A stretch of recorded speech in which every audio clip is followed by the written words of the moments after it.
अस्सलाम वालेकुम। अच्छा जी, आज की वीडियो में हम न्यूमेरिकल 4.8 को डिस्कस करेंगे। Chapter number 4 ninth class physics. Simple numerical है, बहरहाल एक ट्रिकी तरीके से इसको सॉल्व किया गया है। क्यों सॉल्व किया गया इस तरीके से? क्योंकि बुक में मैंने यही तरीका रिकमेंड किया हुआ है। बाकी इसके अलावा और तरीके भी हैं, लेकिन बुक में इसी मेथड से जिस मेथड से हम सॉल्व करने जा रहे हैं वही रिकमेंडेड है। तो हम इसको अच्छी तरीके से समझ लेते हैं। A signboard is suspended by means of two steel wires। ये दो स्टील की वायर्स हैं,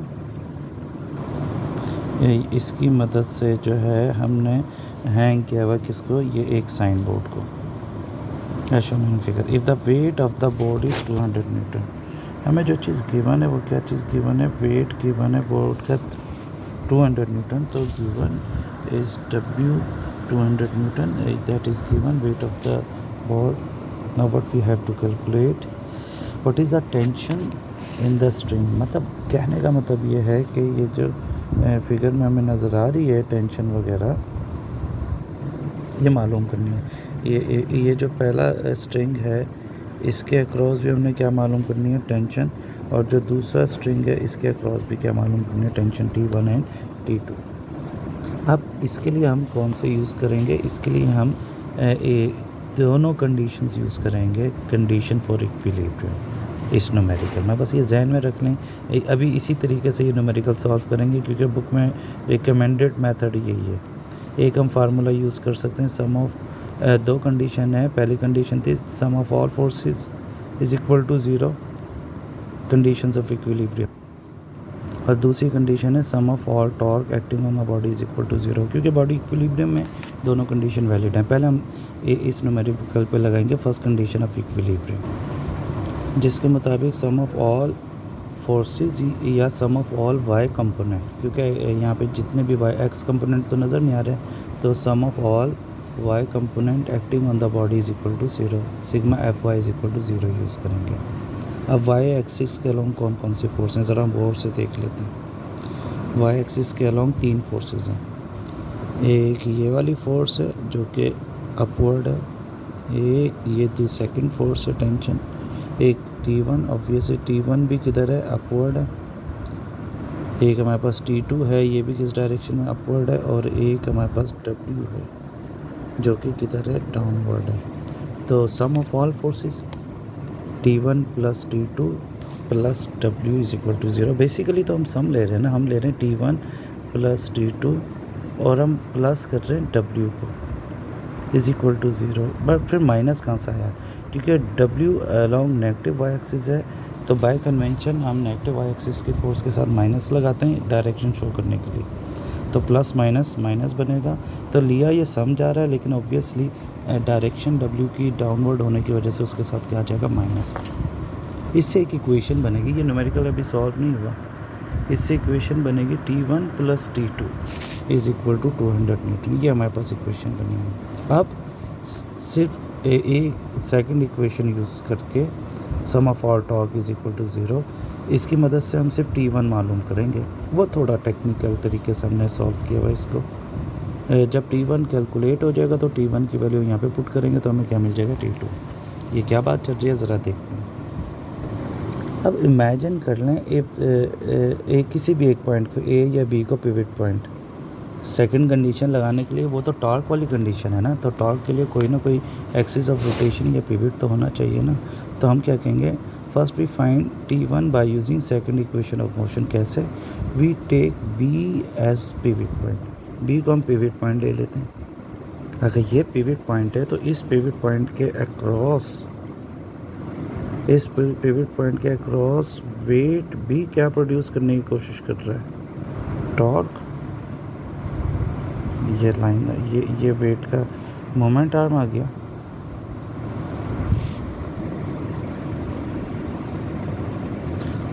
और इसी पिवट पॉइंट के अक्रॉस T2 से तो कोई टॉर्क नहीं आ रहा, क्योंकि वो तो लगी किस पे रहा है? एक्सिस ऑफ रोटेशन पे।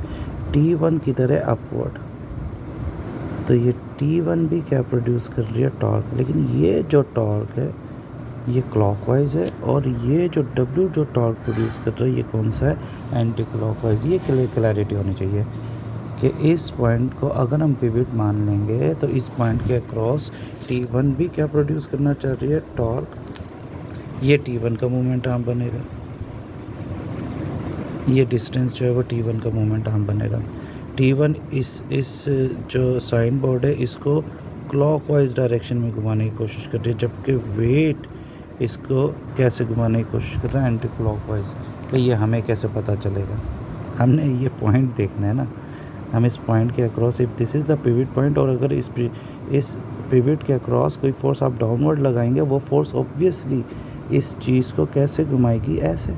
और ये जो डायरेक्शन होती है ये एंटी क्लॉकवाइज होती है। और अगर इसी पिवट के अक्रॉस हम कोई फोर्स लगाते हैं अपवर्ड, तो वो फोर्स ऑब्वियसली इसको कैसे घुमाएगी, क्लॉकवाइज। तो आपने ये चीज़ जहन में रखनी है। मैंने कहा था न्यूमेरिकल सिंपल है, हमने थोड़ा मुश्किल तरीके से सॉल्व करना है इसको। क्यों मुश्किल तरीके से सॉल्व करना है, क्योंकि बुक की तरफ से ऑर्डर है। बहरहाल हम बी को एज अ पिवट पॉइंट लेंगे।